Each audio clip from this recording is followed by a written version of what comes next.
Hello दोस्तों, आज जो मैं आपको कहानी सुनाने जा रही हूँ ये कहानी है सौतेली माँ और जादुई ड्रेस की। तो चलिए दोस्तों देखते हैं सौतेली माँ और जादुई ड्रेस की कहानी। बहुत समय पहले किसी गांव में चांदनी नाम की एक लड़की अपनी सौतेली माँ अनीता के साथ रहती थी। चांदनी को पढ़ने लिखने का बहुत शौक था, लेकिन अनीता सारा दिन उसे घर के काम करवाया करती थी और उसे पढ़ने लिखने का जरा भी मौका नहीं देती थी। माँ, अगर इसी तरह चलता रहा तो मैं अपनी पढ़ाई पूरी नहीं कर पाऊंगी। भगवान के लिए आप मुझे पढ़ने का थोड़ा समय दीजिए।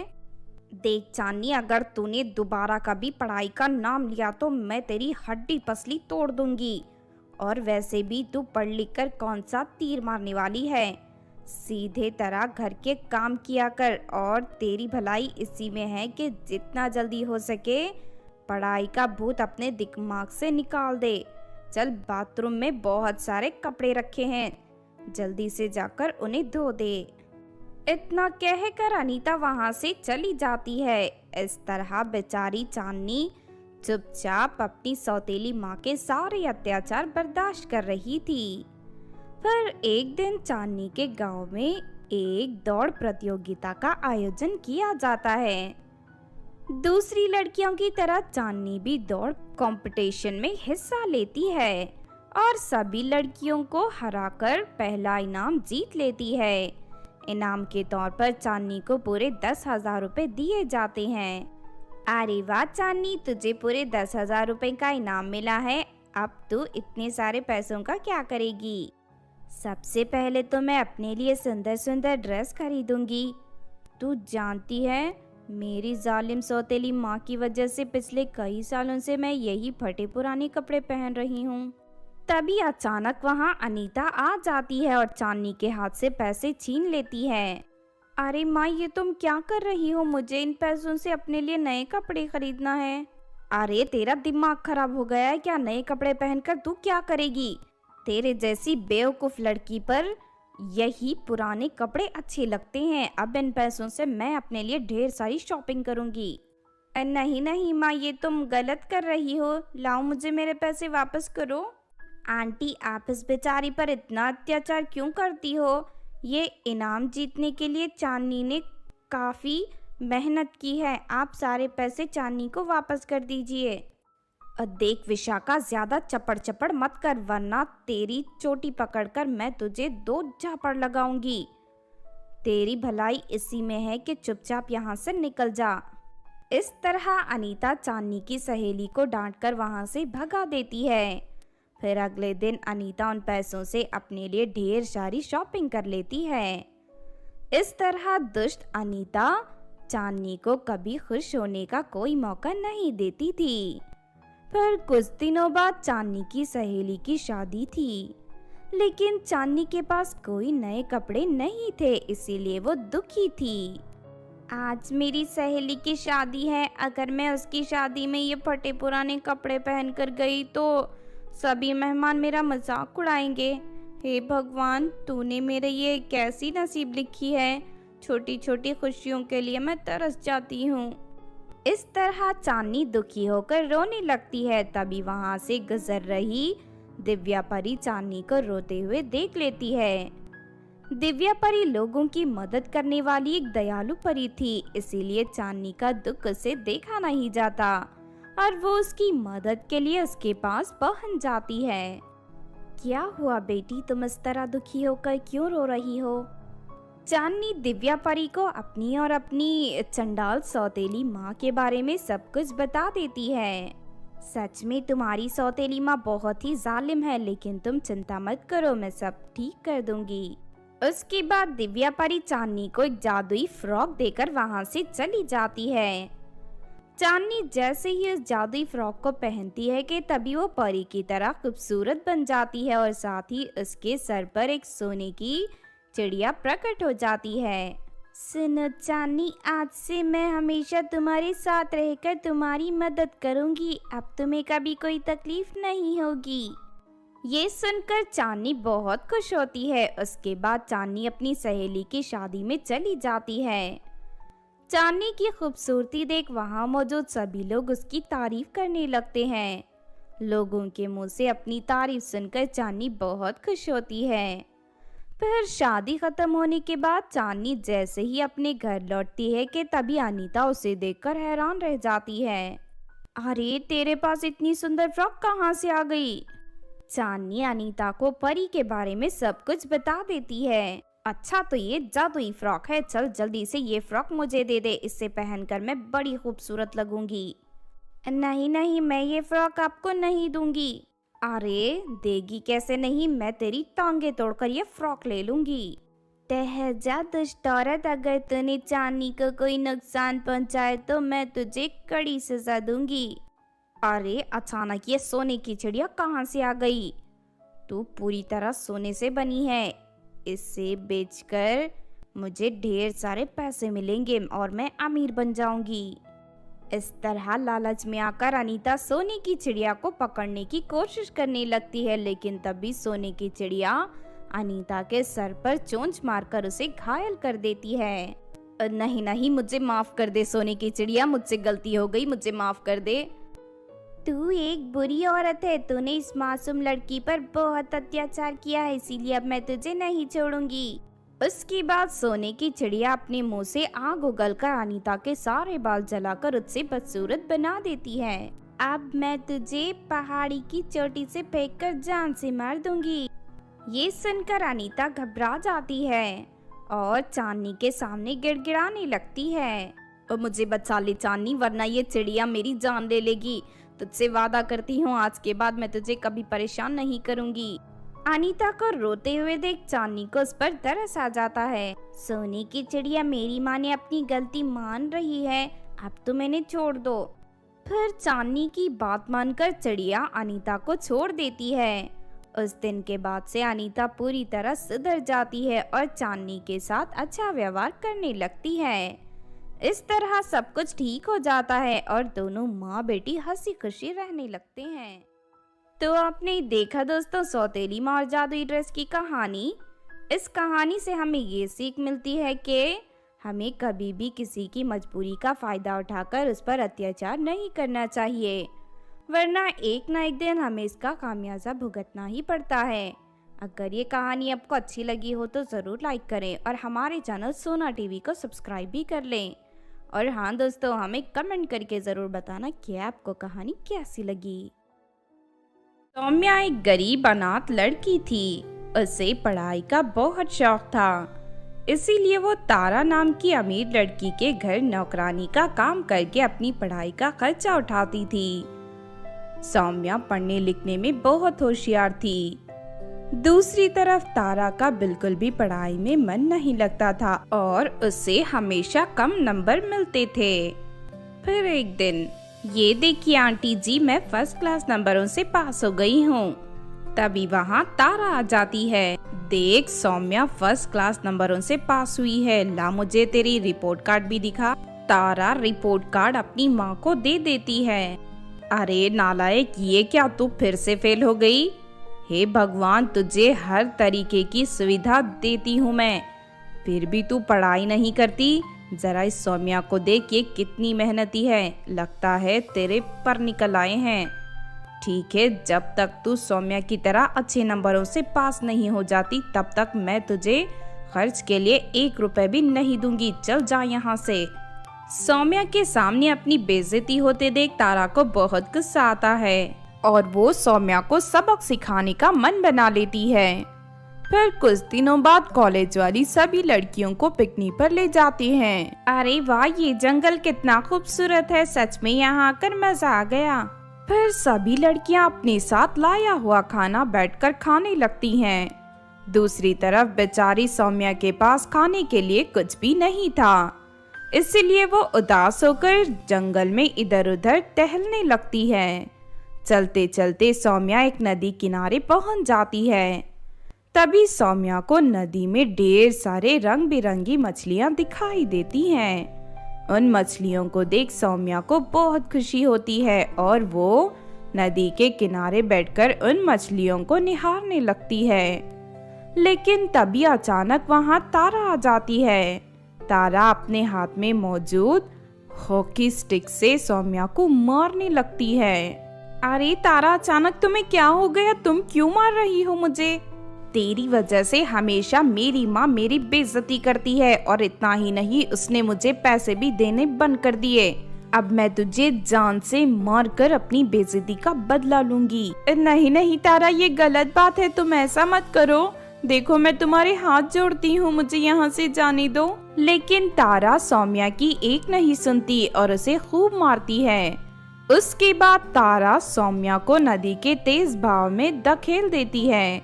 सौम्या को तैरना नहीं आता था, इस वजह से वो नदी में बहकर वहाँ से दूर चली जाती है। ये देख तारा बहुत खुश होती है। आज से इस सौम्या का किस्सा हमेशा के लिए खत्म हो गया। उसके बाद तारा वहाँ से चली जाती है, लेकिन दूसरी तरफ सौम्या नदी के पानी में बहती हुई दूर एक समुंदर में पहुँच जाती है। फिर समुंदर की लहरें तारा को किनारे ले जाती है। तभी सौम्या को अपने सामने वीरान टापू दिखाई देता है। उसके बाद सौम्या उस टापू पर भटकने लगती है। देखते ही देखते कुछ दिन बीत जाते हैं और सौम्या की हालत बहुत खराब हो जाती है। अरे ये मैं कहाँ फंस गई? लगता है मेरी मौत इसी टापू पर लिखी है। अब मेरा बचने का कोई रास्ता नहीं। इस तरह सौम्या जिंदा रहने की उम्मीद पूरी तरह छोड़ देती है। लेकिन फिर एक रात अचानक आसमान से कुछ परियां उस टापू पर उतरती हैं। फिर वो सभी परियां अपनी जादुई छड़ी की शक्ति से वहां एक खूबसूरत बगीचा प्रकट कर देती हैं, और साथ ही वहां मौजूद कुछ पेड़ों के ऊपर खाने पीने का ढेर सारा सामान झूलने लगता है। फिर सभी परियां मजे से खा पी कर वहां डांस करने लगती हैं। ये देख सौम्या उम्मीद से परियों के पास जाती है। सौम्या की बुरी हालत देख उन सभी परियों को उस पर तरस आ जाता है। फिर परियों के पूछने पर सौम्या उन्हें अपने बारे में सब कुछ बता देती है। सच में अब तक तुमने जिंदगी में बहुत दुख झेले हैं, लेकिन आज से तुम्हारे सारे दुखों का अंत हो जाएगा। उसके बाद वो दयालु परी अपनी जादुई छड़ी की शक्ति से वहाँ एक पेड़ प्रकट कर देती है। उस पेड़ के ऊपर 3 जादुई फल लगे हुए थे। ये तीनों जादुई फल हैं। इन तीनों फलों को जमीन पर पटक कर तुम इनसे अपनी 3 इच्छाएं पूरी करवा सकती हो। उसके बाद वो परी सौम्या को पेड़ के ऊपर बैठा देती है। फिर वो पेड़ हवा में उड़ता हुआ सौम्या के गांव पहुंच जाता है। फिर सौम्या पेड़ से एक फल को तोड़कर जमीन पर पटक कर कहती है, मुझे रहने के लिए एक अच्छा सा घर चाहिए। सौम्या के इतना कहते ही वो फल एक सुंदर घर में बदल जाता है। उसके बाद सौम्या दूसरा फल तोड़कर जमीन पर पटक देती है। मुझे पहनने के लिए ढेर सारे कपड़े और घूमने के लिए एक बड़ी सी कार चाहिए। सौम्या के शब्द पूरे होते ही वो फल एक बड़ी सी कार के रूप में बदल जाता है। साथ ही उस कार के ऊपर आसमान से ढेर सारे सुंदर सुंदर कपड़े गिरने लगते हैं। ये देख सौम्या खुशी से उछल पड़ती है। अरे वाह, ये तो कमाल हो गया, मेरी तो इच्छा पूरी हो गई। अब मुझे अपनी तरह गरीब और अनाथ लड़कियों की मदद करने के लिए कुछ करना चाहिए। उसके बाद सौम्या तीसरे फल को तोड़कर जमीन पर पटक देती है। मैं अपनी तरह गरीब और अनाथ लड़कियों की मदद करना चाहती हूँ, ताकि उन्हें जिंदगी में कभी कोई तकलीफ ना हो।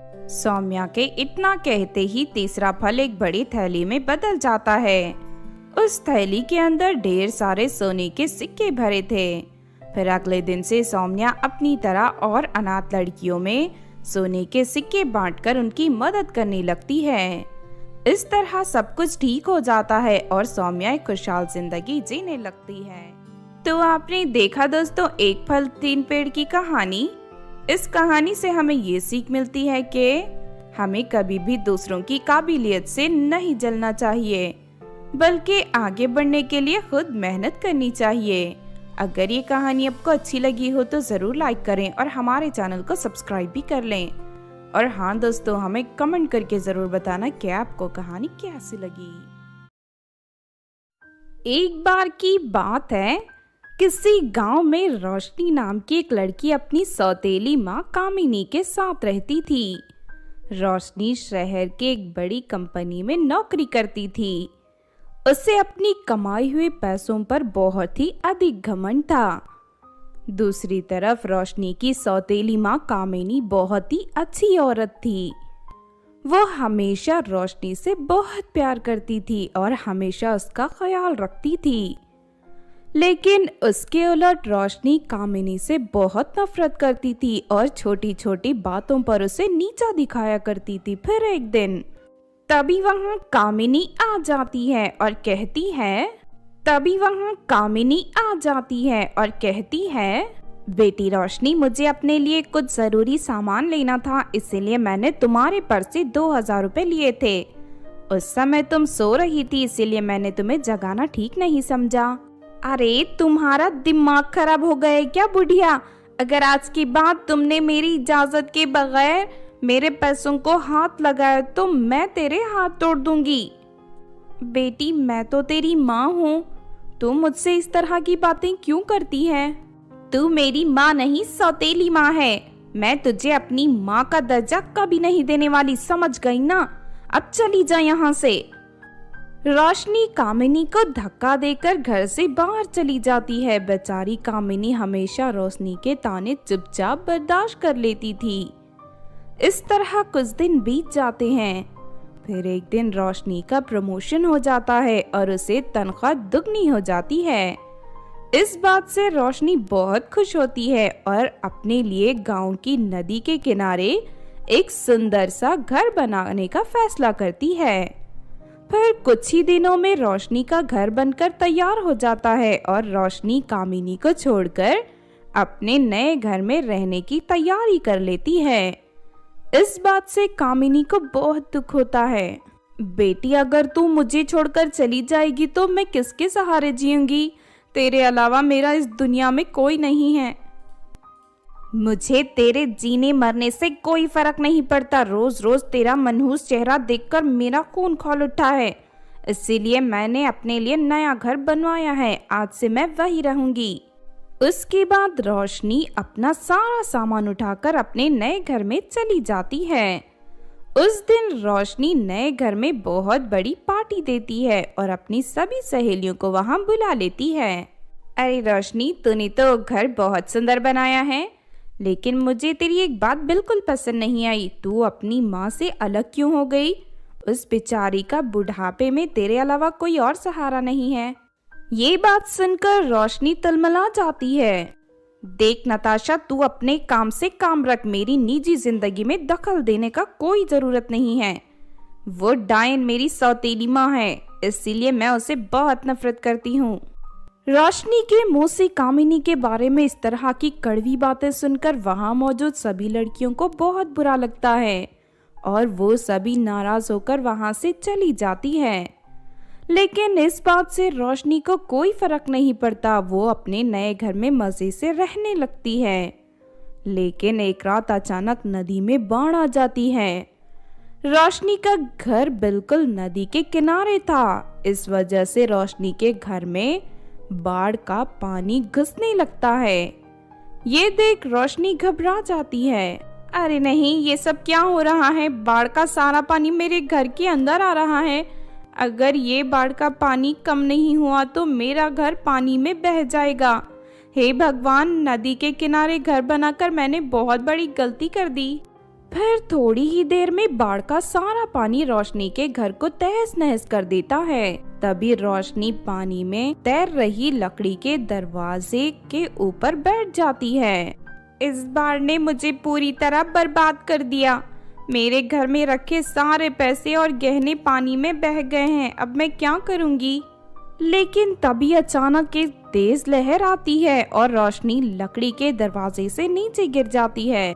मुझे तैरना नहीं आता। अरे कोई बचाओ, कोई मेरी मदद करो, कोई तो बचा लो। इस तरह रोशनी मदद के लिए जोर जोर से चिल्लाने लगती है, लेकिन उसकी मदद के लिए कोई नहीं आता। हे भगवान, लगता है आज मैं नहीं बचूंगी। देखते ही देखते रोशनी पानी में डूबने लगती है। लेकिन तभी अचानक पानी में तैरती हुई कामिनी वहां आ जाती है। तुम चिंता मत करो बेटी, मैं अभी तुम्हें इस पानी से बाहर निकालती हूँ। मुझे माफ कर दो माँ, आज तक मैं तुम्हें गलत समझती आई। मैंने हर बात पर तुम्हारा अपमान किया है, लेकिन अगर तुम सही वक्त पर नहीं आती तो मैं जिंदा नहीं बचती।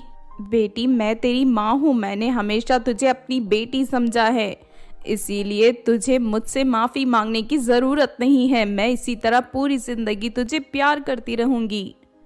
कामिनी की ये बातें सुनकर रोशनी के आंखों में आंसू आ जाते हैं और वो अपनी माँ को गले लगा लेती है।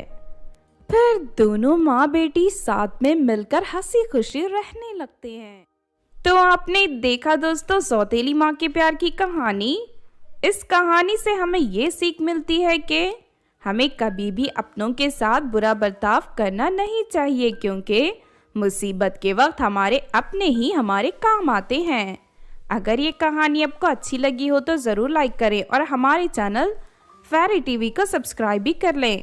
और हाँ दोस्तों, हमें कमेंट करके ज़रूर बताना कि आपको कहानी कैसी लगी।